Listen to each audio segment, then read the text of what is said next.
Back, the one and only, the hostess with the mostest, the woman with the womanest things. It's Beverly Rhodes. Oh my God, Beverly Rhodes. Hello, my darling. Hello, good morning. Hi, nice to see you again, all nice and Oh, shiny and beautiful. oh my goodness. You and I'm like, oh my God, we've got to press record because we just keep yabba yabba yabba yabba yabba. The more I talk to you, the more I'm like, oh my God.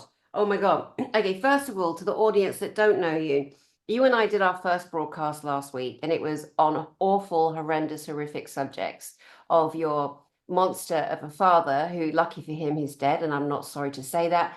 Because if anyone heard what he did to you and let his friends do to you, they would probably feel the same if they were a normal functioning human being.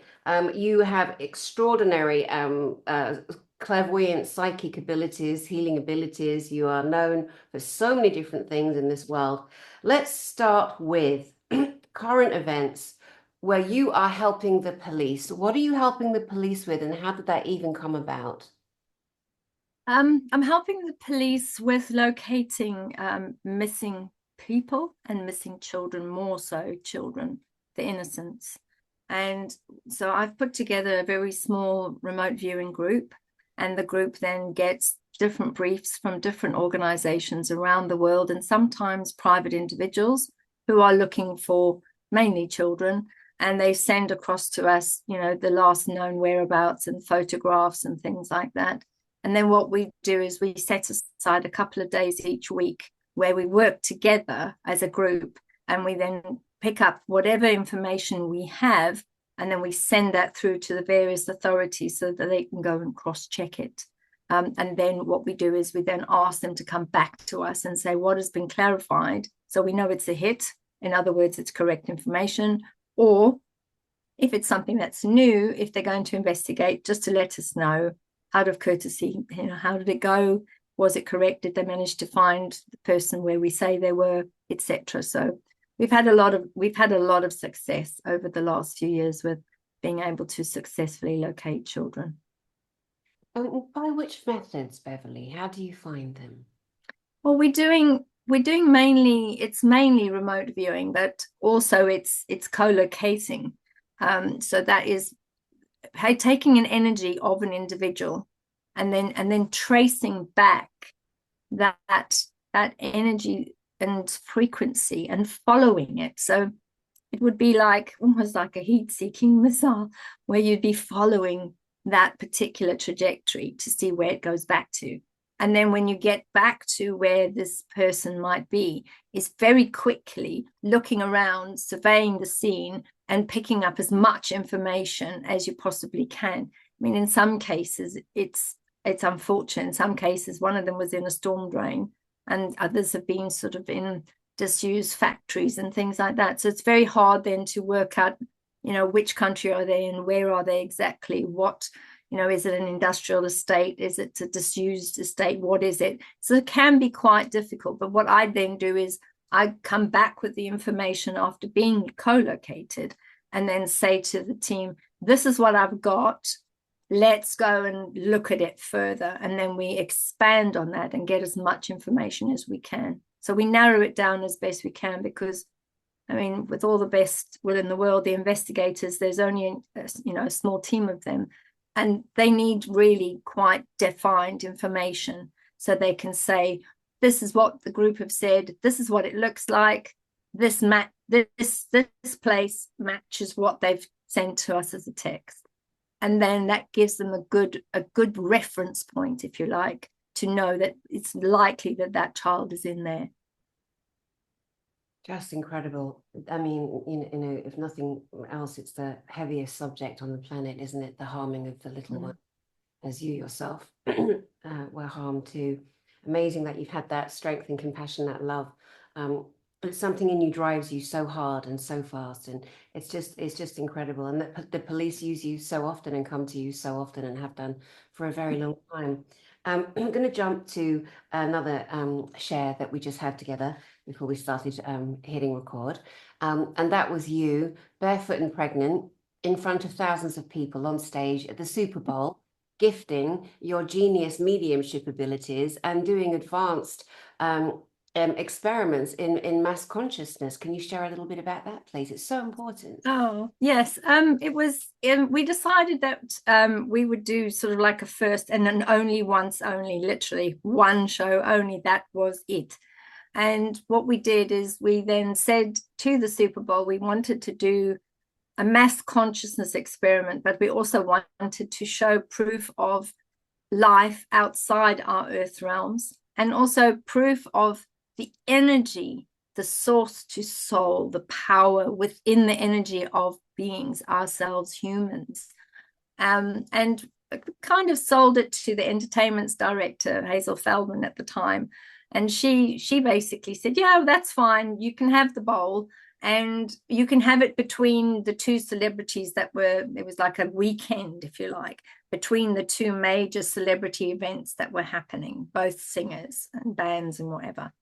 So I said, yeah, that's all right. And what they said was they didn't expect a huge following, and they didn't expect a lot of people, but at least it would increase in that weekend. It would increase the usage of facilities, and it would increase the accommodation. So they gave us the worst weekend possible, which never really did very well on bookings for accommodation or rooms or cabanas and things like that. Plus, of course, there wasn't, you know, the use of the shuttle bus and parking and restaurants and things like that either. So I said, that's fine, you know, that's okay. We'll take that, and we'll take that as a challenge. So we then got in touch with Billy Ocean, and he then designed the stage that I wanted, which was a T-bar. So, and I wanted stairs going up. And he said, why have you got stairs going up onto the stage from the audience? I said, because if somebody from the audience has a need and they desperately want to find somebody, or they desperately want contact with their departed souls, I want them to be able to walk up on the stage and come and ask me directly, because I work on energies and frequencies. And he said, but that's not a good thing to do, because you might end up getting stormed and you might end up having a problem. I said, it won't happen. Don't worry. So he just looked at me and said, all right, then fine. So we went and we built the stage, and it was just a plain T-bar stage. And then at the back of the stage, we had these huge 12-foot by 12-foot electronic. In those days, it was like the bee's knees. These big screens that they would then film directly onto me doing what I was doing. And they would then project the visuals on these two screens, which is common nowadays. But we are going back, you know, like 37 years. It's a long time. And in those days, we only had normal phones. I mean, we didn't even have things like mobiles, and that never ever existed. So it was, for me, it was like, wow, this is fantastic. So the Super Bowl made sure that they had all the technology, they had all the right music. They brought in lots of plants and things to go on the stage on either side, just to make it look pretty. And then what we did is we said, well, what is the plan for the show? What are you actually going to do? Said, I don't plan the shows because I don't know what's coming. And they were sort of a bit jittery about that. So the director came down to me and said, could you please at least give me some idea of like a frame of what you think you might be able to do, so that at least everybody knows that when you move on to that and you move on to that, that's what they need to do and that's how they need to light it. So I said, I can more or less do that, but I don't know what's coming, because it's up to the energies of the people that come here on the night. Let's face it. It's not about me, it's about them. So I had to sort of re-educate them a bit. And then what we did is I said, I would like interaction from the audience to me. And it's just, the Super Bowl is just too big, especially with the retractables out. It's just too big when you look up. It's just too big to be able to shout up there and get someone to talk to you. So I said, what I want is I want microphones and roving people on each of the areas. All the retractables need to have microphones on all sides, so that if somebody in the middle wants to talk to me and ask me something, or wants me to get in contact with their loved one, or has a particular question, I want to be able to speak to them. So they said, fine, that was okay. So they brought in all these people with all the microphones. They brought in extra microphones. So we basically covered the entire auditorium of the Super Bowl. And then I said, and then we'll just see what happens, and give me 2 big pieces of paper and some pastels, And then what I will do is I will do a channeling of somebody from the audience, their loved one, and I will draw a drawing, and then we can talk to the person who that person belongs to. So they were happy with that. And then I said, and the other thing I want to do is I want to call on Dahar, and I want to ask him to shower the audience with orbs. And they said, so who's your special effects team, and who's who's going to do the special effects? I said, no, there's not going to be special effects. And they said, but that can't be done. I said, well, we'll see. Let's see how it goes. And I said, and then whatever else we feel that is possible, energetically possible, then we'll do that. And that is how it's going to be. So then they said, okay, well, let's see whether this actually happens. And if it happens, then we will have a show like this twice a year. And I said, no, it will not be ever repeated ever again. This is a one night only. It'll be an evening with Beverli Rhodes. And that's it. It's never happening again, because I will do it once. I will do it once only, and that's it. And that's what we did. We opened the doors, and over 2,500 lovely people brought their energies into the Super Bowl to witness something really unusual. So we started with a meditation, and we then energized the place and put our protection grid in place as well. And then I said to Dahar, right, let's shower them with orbs, which is exactly what we did. There was loads of orbs all over the place, which the whole audience saw. And then after that, there was this huge energy surge that went across the whole of the audience, so much so that some people even just fell asleep and then woke up again and thought, oh my God, what happened? Because it was this wave of energy that went over them. And then they felt like these beings were dive bombing all of the bowl backwards and forwards, which was really lovely. And then we moved on to some direct channeling of those that were across on the other side, which was lovely. We had people all over, all the way up in the gods to in the front. We managed to get quite a few people messages, which was lovely. And then the next phase was to draw some people, which I did. And then I asked the audience, this is the person that I see. Who does he belong to? And then the young man, who was in floods of tears with his family, he came up the stairs and he said, that's my dad. And he literally had just passed a few months ago. So it was very, very emotional, which was great. And then we did a couple of other smaller things. And right at the end, in order to close it, I had put up the Zen cards, which is like the star, the circle, the square, and the wavy lines. I put them up and I said to everybody, I said, we were running an energetic consciousness experiment. And I said, the energies of one of these symbols had been in the audience all day. And I had personally walked through all of the aisles myself, up and down, made sure that the energy was there. And I'd actually stuck underneath the chair a little piece of paper, very old school, and drawn the symbol on it with sellotape and stuck it underneath the chair. And I said to everybody, right, tell me which of the symbols is the symbol that exists energetically in frequency in the Super Bowl today. So I pointed, says, is it the star? And only a few people stood up. Is it the circle? Only a few people stood up. And as we went along, and then right at the end was the wavy lines, the one that looks like water. And I said, is it this one? And 90% of the audience stood up. So I said, right. I said, look underneath your chairs. Get underneath your chairs.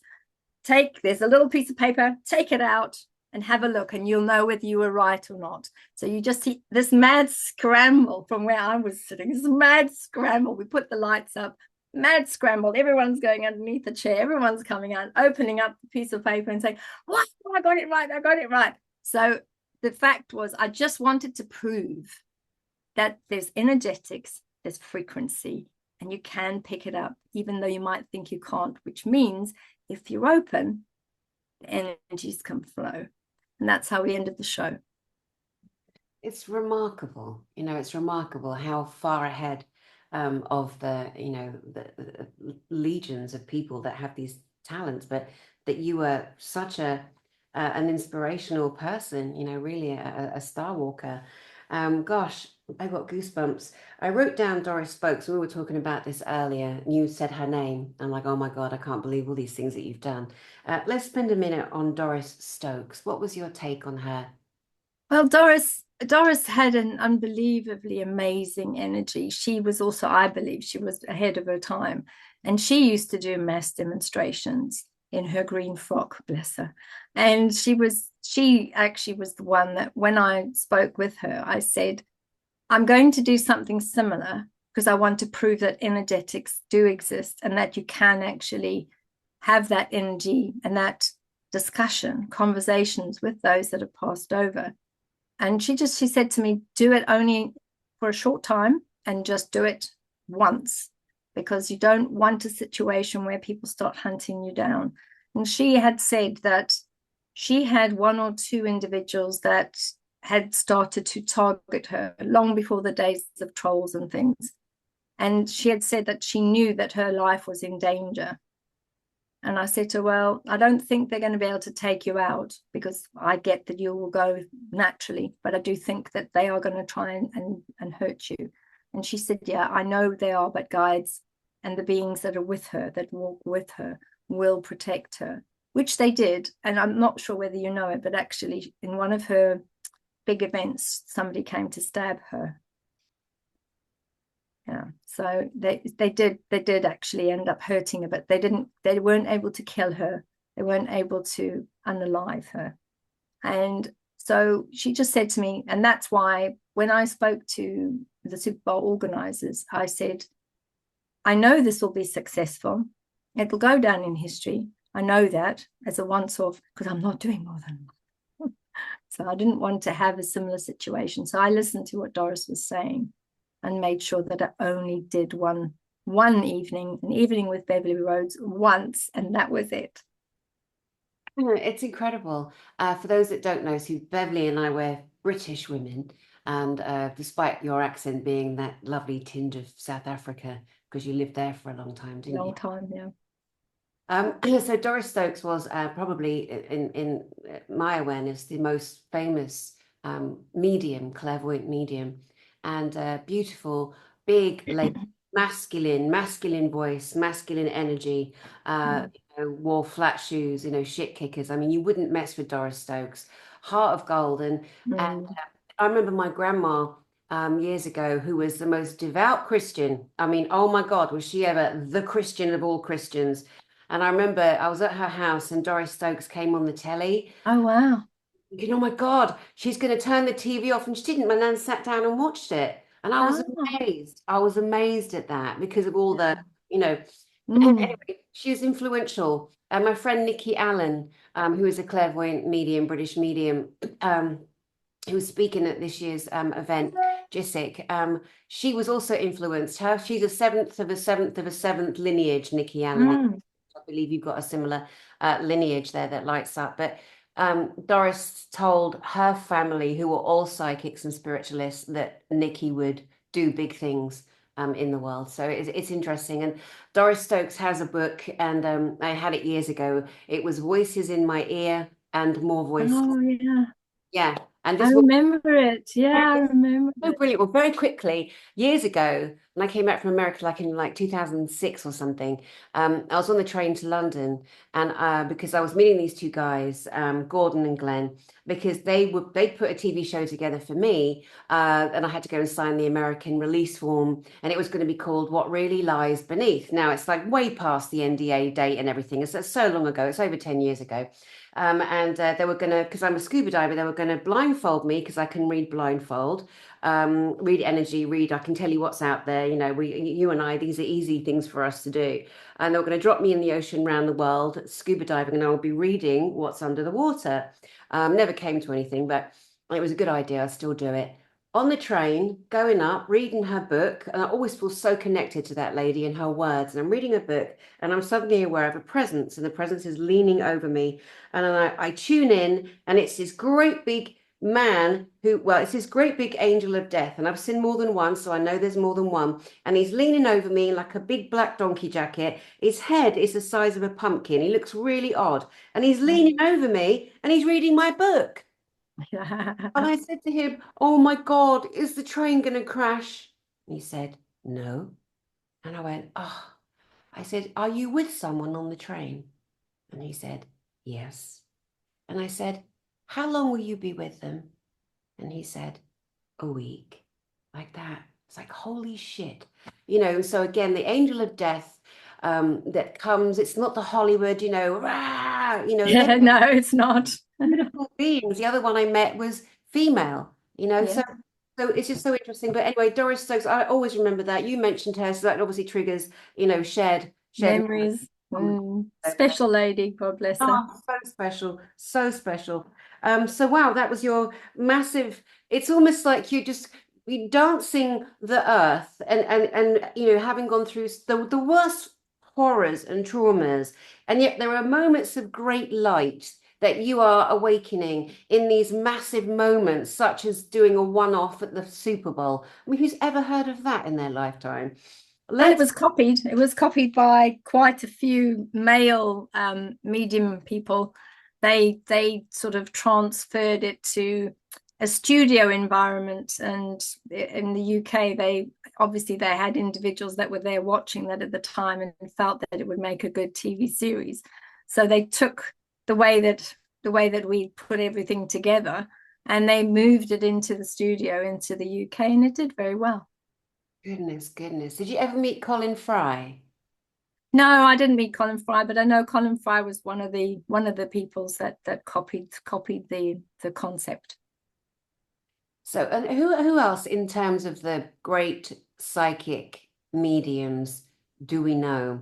Again, as people are looking for books and inspiration and information from the past and awakening their own skills. I mean, poor old Derek Okora, he obviously had some talent, but he was a bit of a Billy bullshitter at the end, wasn't he? Making stuff up, pretending to channel Michael Jackson. He shouldn't have done that. I think that was not a good career move for him. No, shame. I think it was a lot of confusion around him, bless him. So who else was there? Derek, there was Colin. There was quite a few. I can't remember all of them, but I think there was also a gentleman in America, because the Super Bowl has similar outlets in America. I think that what the entertainment's director did at the time is, after they'd filmed it themselves, they'd sent some of the concept to the States and had said, let's have a look if we can roll this out in our properties and do something similar stateside. And I think they did, but I just can't remember which mediums they used in America. Mm-mm. I know James from Prague was quite big. I went to one of Yeah, his. I think he was very good. Yeah, I think it might have been him, but they used the same process, because it does work as long as there's that connection between the reader and the person in the audience, and you've got some sort of either a microphone or a way in which people can actually ask the questions, or if there's a way in which the reader can say, I can see a light around you, that you can get somebody to go to them with a microphone, so that at least there's that energetic transference that takes place. It works really well. Yeah, yeah, and it's amazing what you see, isn't it? When you're in that environment, and you're reading out there, you're looking out there, and then yeah, that response is quite incredible. The thing You is, it's not just deceased folks. That's the problem. yeah, And yeah, and I never said too much about it at that point, but there was a lot of off-worlders in there at the time. And there were a lot of individuals that you could see that had sort of the lower forces with them. But also there were a lot of individuals that were having guides and individuals from off-world that were looking after them. Or particularly, there was quite a lot of teenagers in the audience at the time. And a lot of those teenagers were starting to activate, and they were very different. And then there was these unusual energies of what is now called ADHD, but in those days it was just, we had them down as difficult children or challenging children, and there was a lot of that energy in there too. So it was a very long time ago, but when I looked at the peoples that had chosen to be with me on that day, there was a lot of unusual energy in the room. Mm. It's amazing. Again, you're massively activating, it's putting the lights on in people, allowing them to see themselves because of the way that you frequence and emit. Now, personally, I am somebody who shouts out against channeling only to those in the masses who have zero, zero, zero knowledge, no clairvoyant or clairsentient ability that's switched on, and they're attracting 2D and lower entities. That's why I True. say it's so dangerous. Someone like you're going to be at a high adept level. So we're going to go into your, you and Dahar, this being that you channel, with me clearly telling the audience that watch this because they know how outspoken I am against the Ouija boards, against, Gosh, playing yes. around with demonology. Of course, it's one of my areas of expertise, unfortunately or fortunately. But to respect you and your views, because you're coming from a very highly experienced level, because you got these bloody wallies out there just kind of, who's out there? Come and speak to me, and they're being possessed, taken over. They've got attachments. They think they're all that in a bag of chips. There's no layer of protection. Very, very dangerous. So you've mentioned this being that you're connected with on a very deep level, clearly called Dahar. Is that how you pronounce his name? Oh, yes, that's close enough. That's absolutely fine. Okay. When did you first come to know this being, and what does this being look like, and where is this being transmitting from? He was part of my disappearance when I was really little. When I was living in Plymouth, in Plympton, actually. I somehow managed to escape out of the back garden. And I think I'm probably was about, this was the early 60s. So I was probably about maybe three and a bit, maybe four at the most. And I managed to escape out the back gate and go down the close and end up moving towards, we had like this really big, it's like a really big field. I think they used to graze sheep there or something. And there was the hedge, but then there was this little section at the beginning bit of the hedge, and I was going down, and then I turned and managed to get, because I was only little, managed to get through and then start walking up to where the copse was, where the trees were. And I remember walking up there. It was quite a nice day, and I was up there and I was, looking at the butterflies and just enjoying myself and just basically being free and doing what I want to do, which was quite nice. And then I ended up at the top near where the copse was, and something just told me to look up.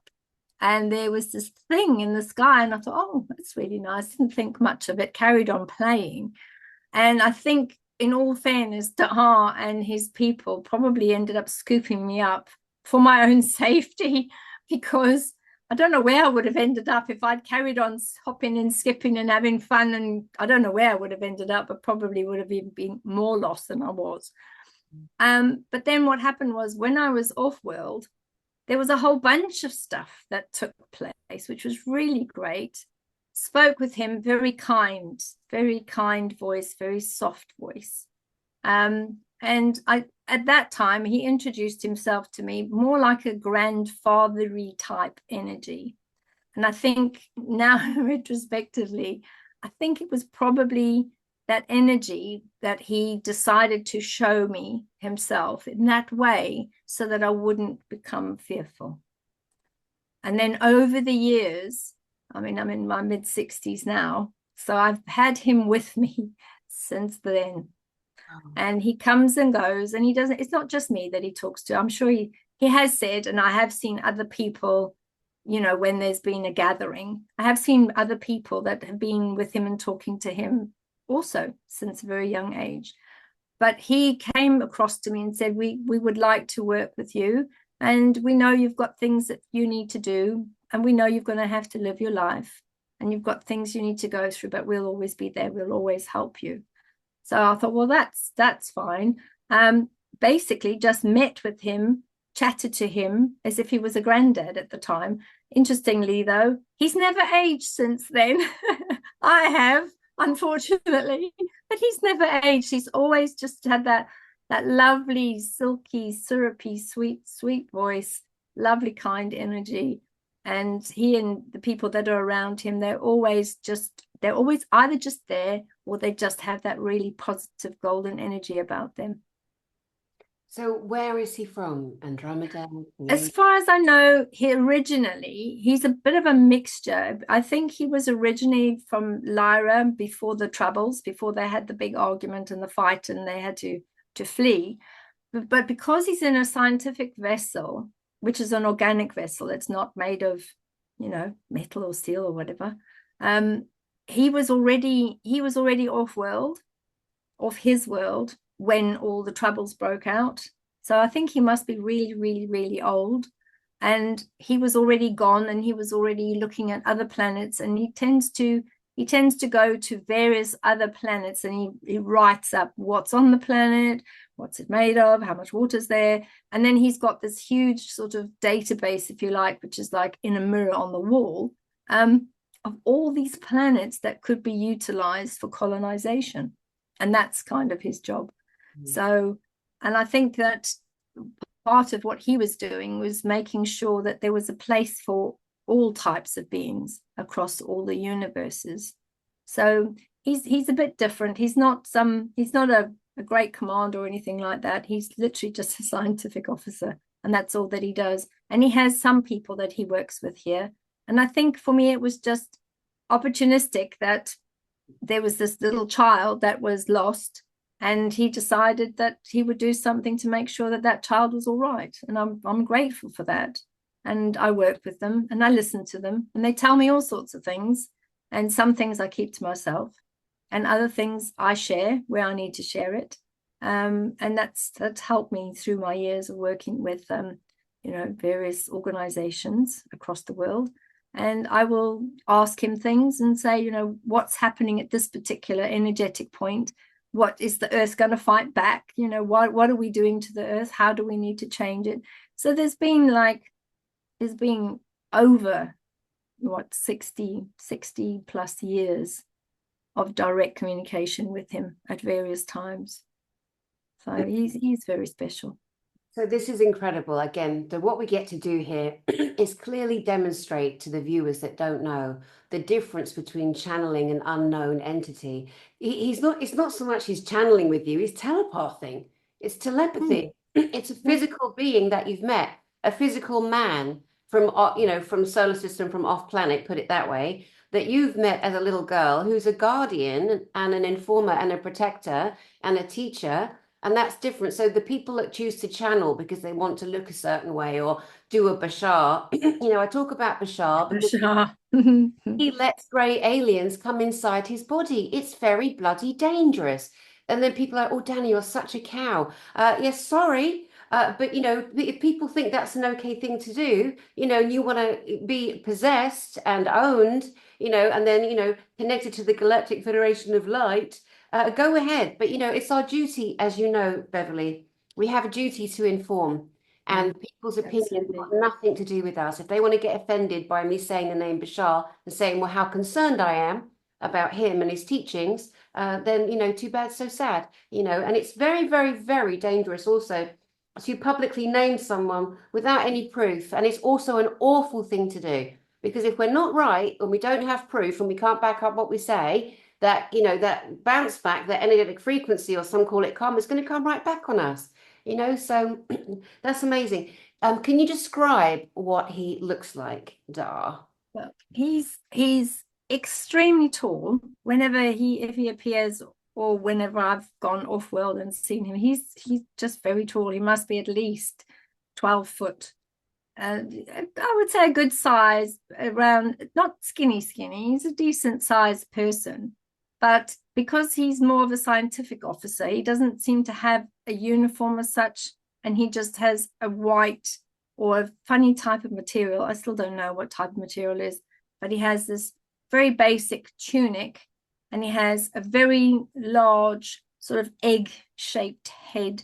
And he almost has this iridescence about him. He's very humanistic in his look. I would say he's sort of not, he's not white, he's not black, he's not gray, he's not blue. He's like a butterscotchy, creamy sort of funny color. So it's very nondescript, because I think he spends all of his life and his work on the craft. It is an organic craft, and it is bioorganically attached to him. So the two kind of, that might sound really odd actually now I've said it, but they're interwoven, the craft and him. They're like his energy signature and the craft are together like that. They're melded. So he spends 99% of his time on the craft, and he has his people that help him with his work.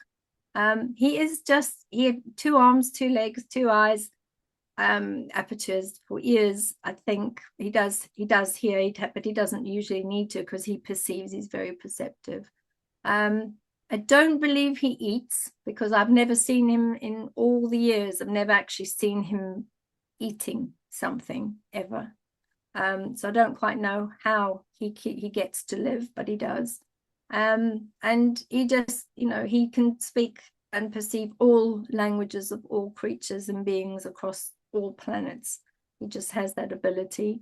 And he's just extremely, extremely compassionate, very kind, non-judgmental, and won't interfere with anything at all, ever. Even if in some cases, I've asked him, please, can you help with this? On a personal matter, I asked him to do something, and he just said to me, we can't interfere. As much as you are pleading for somebody else's life, we can't interfere. There are things that we can do, and this is not anything that we can help with. So it's one of those things. He's very stand up. He's very, he's all for justice, and he's all for doing what is right, doing what is the right thing. He will never go against a prime directive ever. And he will always make sure that the being itself has a choice, irrespective of what type of being it is. Just incredible. Now that you've brought this beautiful being and frame of reference and height and what he looks like and what he does, and on this channel in particular, people that watch have heard so many different similar explanations of the bioorganic connection between somebody on a ship and the ship itself and its consciousness. So it's beautiful that you also bring that forth. But now I guarantee you there'll be a few little numpties out there that say, I'm channeling Dahar. No, I'm channeling Dahar. I know. Oh, God love them all. God love them all. Nutters, a lot of them. I throw myself in there as well, because I think I'm a bit of a nutter too, and it's all right. It takes all sorts. But anyway, that's amazing. Thank you so much. Now, Beverly, there are no little teeny tiny subjects with you, my darling. They're all big whoppers. Okay, so now we're going to go into the secret space programs, of which you have been very much ingrained with. Unfortunately, yeah. Can you take us, as much as you're comfortable, into that realm? How on earth did you get involved in that? Well, that I was born into a very unusual family that was very involved in lots of really awful things, but more so because they realized that they had someone a little bit different. It was a type of person that they could make money out of, but also they could ingratiate themselves to those individuals that were in power. So I think that part of the first agreement was when I was asked to stand still so that they could take me somewhere. So I did stand still, and this is why I have this unbelievable fear of needles, is because they use them a lot on me.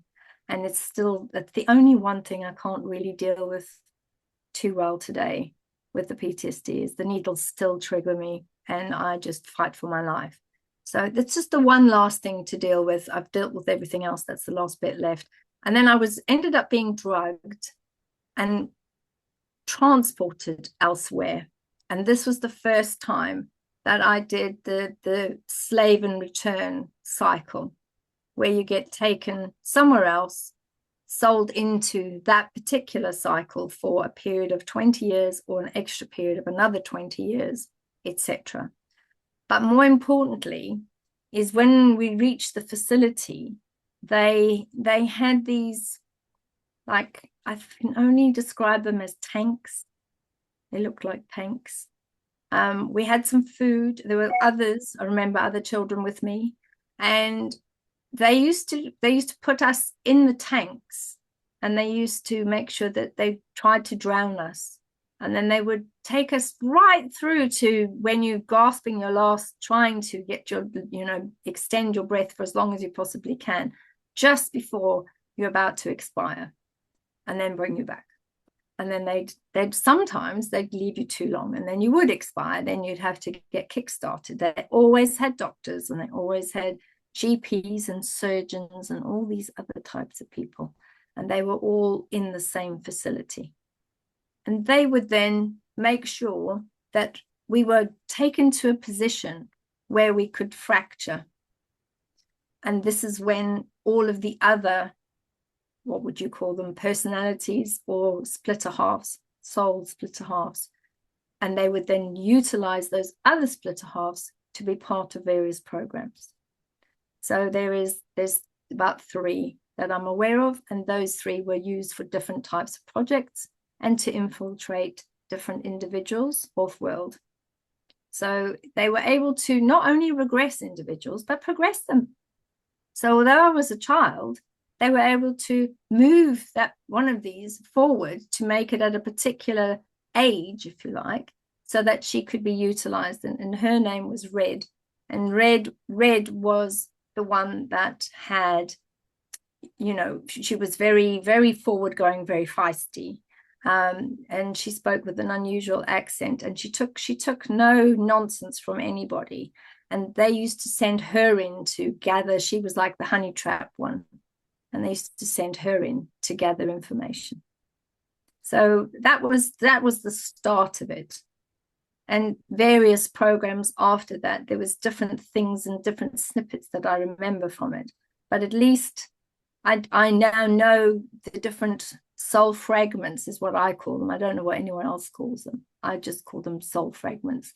There is one that is now no longer with us, and she's now being deactivated. So, and then there's only myself and the 2 others left. Oh, and this is British military, yes? It is, yes. Yes, it is. A lot of focus on the American military, and I often speak to them. Plus, I lived there for like 20 years.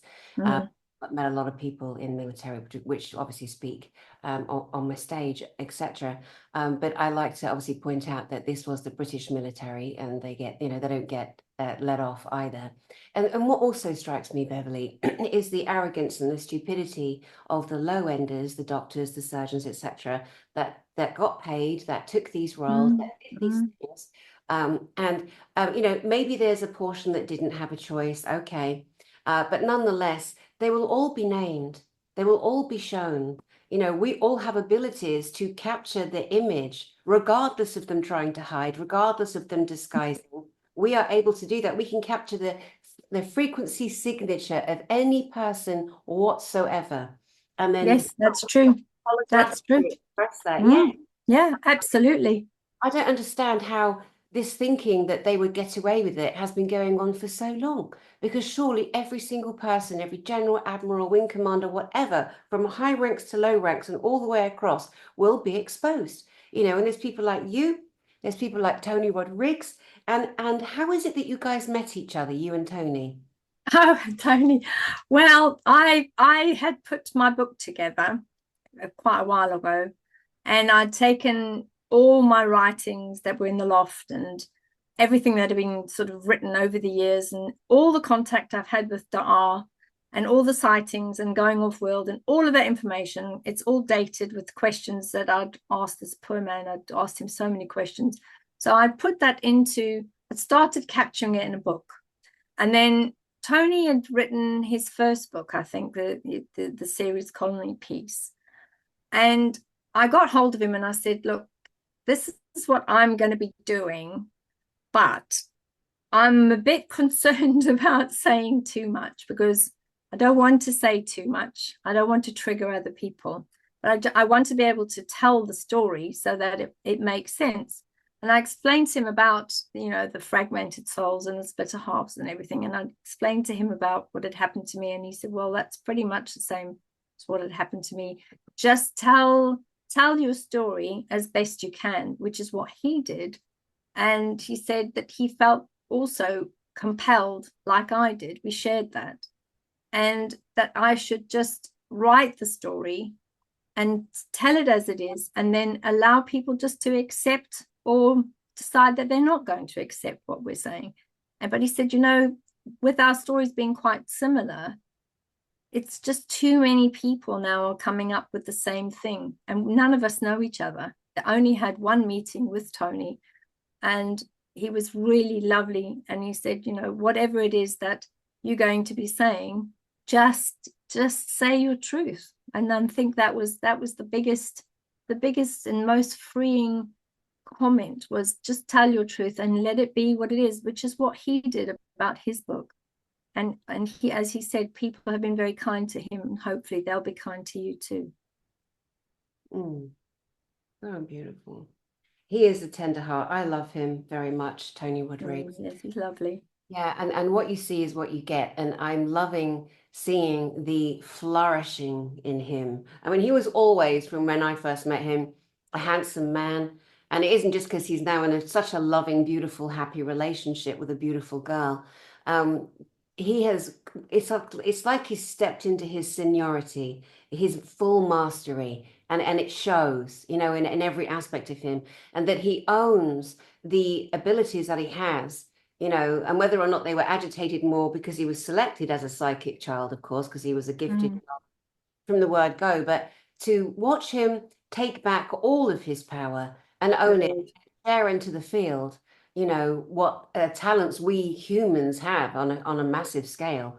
It is really, really quite beautiful. Now, oh my God, so many subjects. Beverli Rhodes. Beverli Rhodes are like not enough time to go deeply into them, but I think the more that people get to remember you, because you've been around for a long time, and your light is very prominent at this current time for many different reasons, and the areas and avenues that you have already traversed. It's also nice because any information that was in the field that was false, you're kind of correcting or course correcting. I don't think that's an intention. I think that's just a happenstance of who you are. So see you energetically mowing things down and almost like rewriting what was changed that shouldn't have been changed. If I can. Let's hope so. It's the main thing. It's part education. I think educator is the biggest part of what I need to be doing, is the explaining. And I tend to find that if people can't understand what I'm trying to teach them, then I'm lucky enough to have that type of frequency that I can help them feel it. And then once they feel it, it's in an instant they get it. Yeah, it's remarkable. As you mentioned, the American military, everybody knows the name Rockefeller, and that they own the FDA, Food and Drugs Agency, FDA, and they themselves stopped all the beautiful pharmacology, the pharmacopoeia, the herbs, the healing elements of our planet, and they made their own medicines to, keep us unwell long term, because that's the thinking behind the monsters. And so jumping to England, the family here, or Britain rather, is the Rothschilds, or the Red Shield from the German descent, and much more.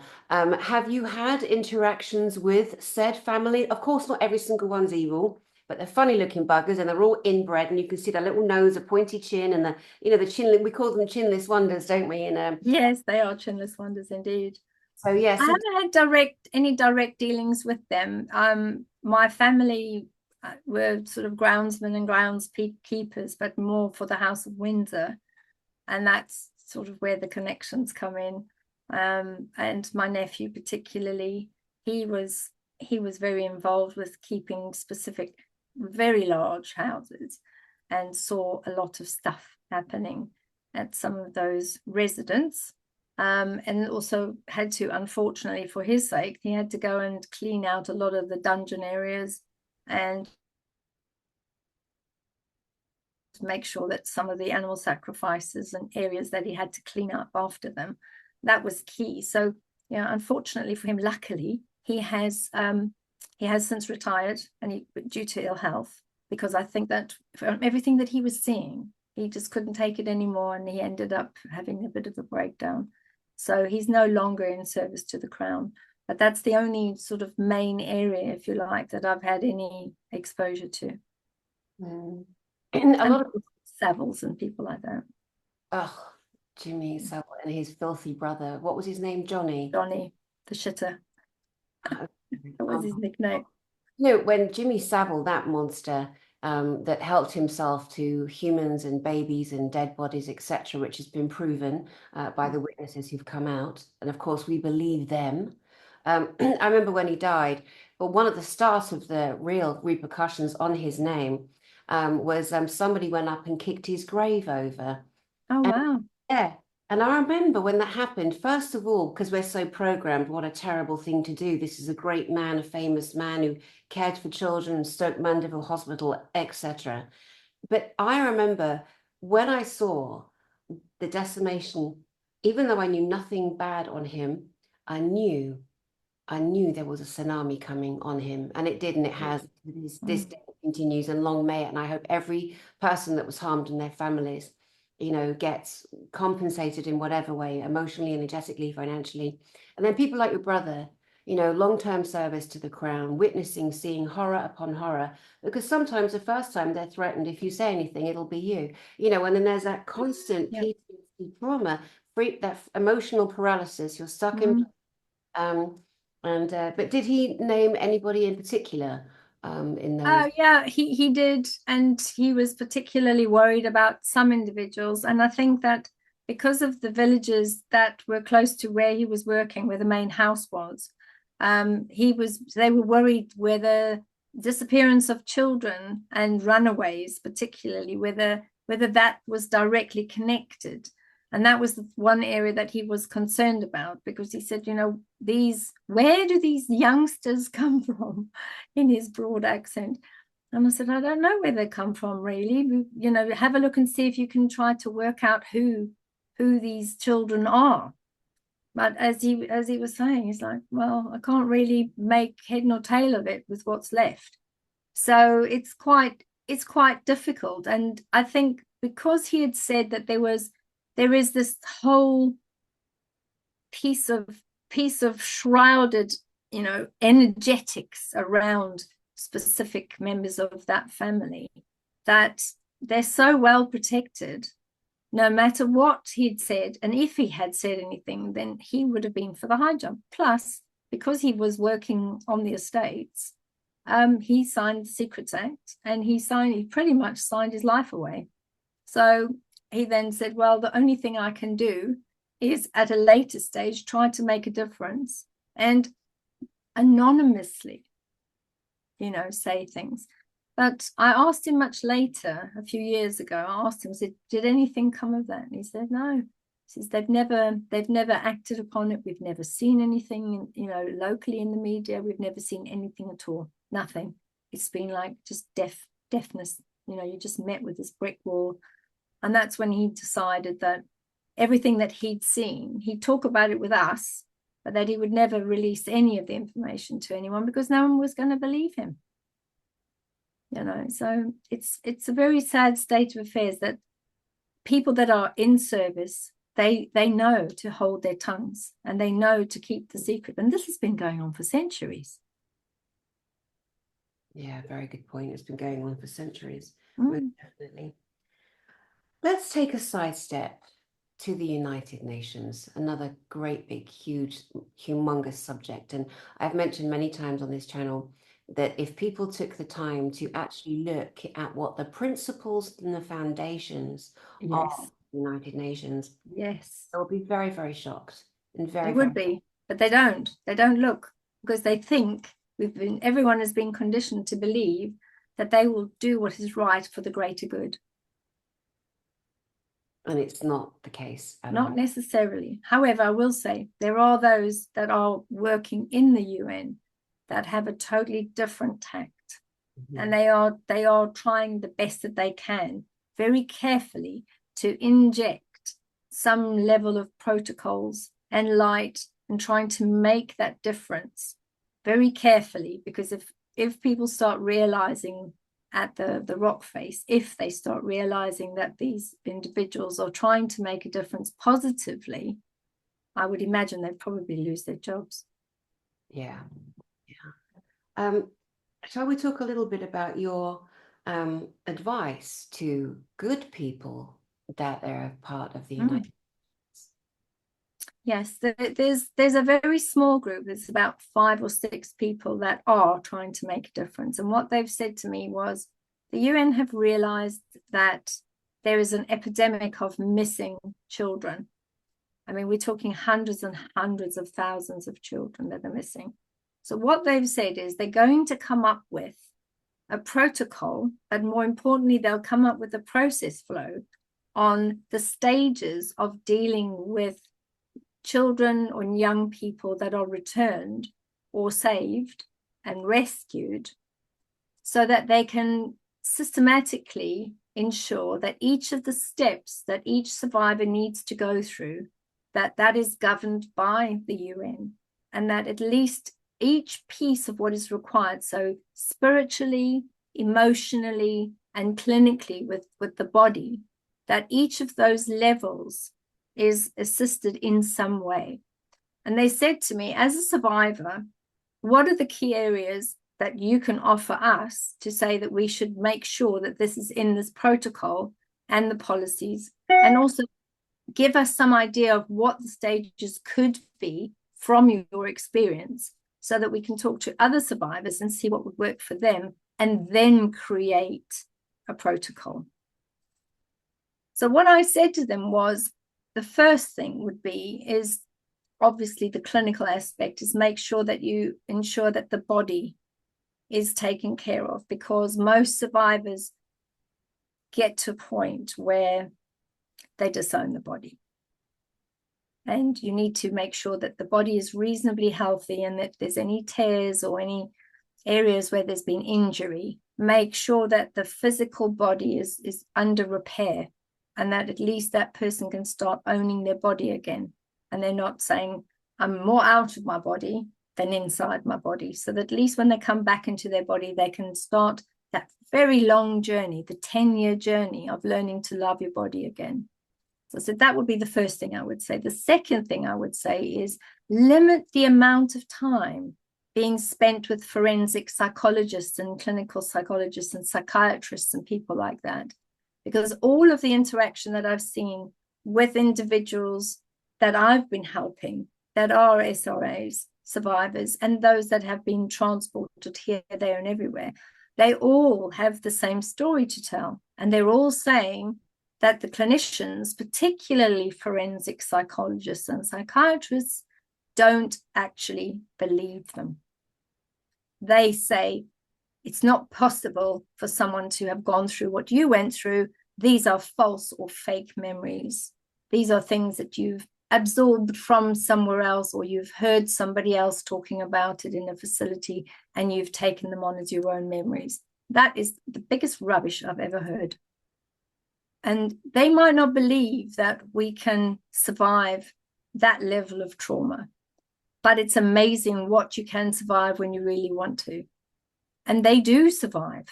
So try to be kinder to survivors, and try to allow them to feel that you believe them, and do not expose them to doctors and clinicians that are going to rip them apart and tell them that it's fake or false memories, that you couldn't have possibly survived, because then what happens is the survivor will just shut down. So those are the main aspects that I said, is to look at also creating, which in some cases it has already been done, particularly with American Indian tribes. They have, and taking a leaf out of their book, because I've met one of them, in fact 2 now, they have got an ambassador. So there is a woman that they bring in when they have a survivor that's come in, and that is as an advisor ambassador that acts as the go-between between the survivor and the others, either clinicians or caregivers or spiritual caregivers. That person is the person that the survivor opens up to. So what I suggested was that they have an ambassador, which is a survivor, and somebody who has come out the other side, who's moved forward from complex PTSD, because it's not just PTSD, it's complex PTSD, understands all the different levels, whether it's flight or fight or flight, freeze or fawn, understand what resonates with the individual they're talking to, so that they can understand what level they're at. Because a survivor will say things to another survivor that they won't say to a clinician, and they won't say to a medical doctor that's treating their injuries, and definitely would not be saying to whoever's coming to administer spiritual assistance. So that is a very big suggestion that I've made to them, is that they provide an ambassador as a survivor that can speak to the survivors directly. And I'm hoping they'll take that advice. Well, Beverly, you seem to be advising, areas of the world currently, so I'm pretty sure the United Nations will listen to you to enhance the recovery of so many people who've suffered at their very hands. So we have gone from you helping the police and finding lost children to the secret space programs, United Nations, forensic psychology, mediumship, the Super Bowl, Doris Stokes, Dahar, Lyra, and finally, you and I were on the SHAUN ATTWOOD show last night because you invited me on there with you, Beverly, and it was a great time, wasn't it? We did. We went all over the place. We had all sorts of things, which was really, really good. We had lots of fun. Yeah, and Ron is such a sweet guy. Again, like me, all over the bloody place. Asks a question and forgets it immediately. Yeah, and then goes off down a rabbit hole for 10 minutes. But that's our Ron. He's like that. It's his ADHD at its best, which just adds to the flavor of the show, which is great. Yeah, no, it was such good fun. And it's great being on a platform like that too. And obviously there's a lot of exposure because there's so many people watching that at this particular time, SHAUN ATTWOOD show, because of the whistleblowing and the discovery of the dark demonic underbelly that exists in every single system. And they're doing a lot of work over there with uncovering P. Diddy, Puff Daddy, and other personnel. And again, what's happening is that you and I, are able to really concrete in the fact that none of the systems are separated. So you and I talking about your time in the secret space program, me as an ET contactee experience, the two paranormal, etc., that everything bleeds and dovetails into everything, doesn't it?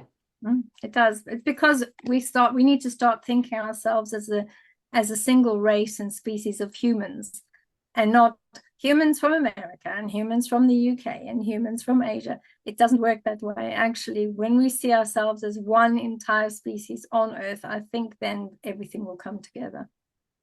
Yeah, so beautiful, so beautiful. Well, my darling Beverli Rhodes, would you like to gift final words for this session to the beloved audience? I think the gift would be to ask everybody to just trust yourselves more, and allow source to soul, and allow yourself to activate, because the energies are lifting at a rate of knots. And if you allow yourselves to tune in, and perhaps stand with your feet on the ground, find a nice grassy space and put your actual feet on the ground, not shoes, but feet on the ground, and allow that earth energy to move up through you for 20 minutes. Just allow yourself to connect to everything that's happening, and watch yourself move forward. That would be something that it would be nice if everybody did that. Brilliant. So good. And it's so good to spend time with you. And I love that the people that watch also get to feel your frequency, because it's very important that they get on their own healing journey to witness certain people right now in the field who are broadcasting love and intention for healing. Well, intention is really what it's all about, because we've got to ramp it up now and get that, and educate people and get it out there, because that's what's important. Definitely. Thank you for all the great work that you do as well. I don't think people are able to say thank you enough to you. So on behalf of everyone on my side, I also say thank you, and I honor you and your energy, because you're coming from the right space. Thank you, Beverly. Don't make me cry. Thank you very much. Thank you very much. And to the lovely audience, thank you so much for coming here every week, several times a week sometimes. I urge you to keep subscribing. I was telling Beverly how subscribers are taken off this channel. It's kept down, it's kept small, it's kept in the shadows. And you know, because there's the people that come on like Beverly, Elena Danan, Tony Woodrigs, and so many more are a definite threat and denting the darkness and bringing their light forth, as you watching also are bringing your light forth. So I do send you love, guys, from my heart to yours. My name is Danny Henderson, and I will see you soon. Thank you.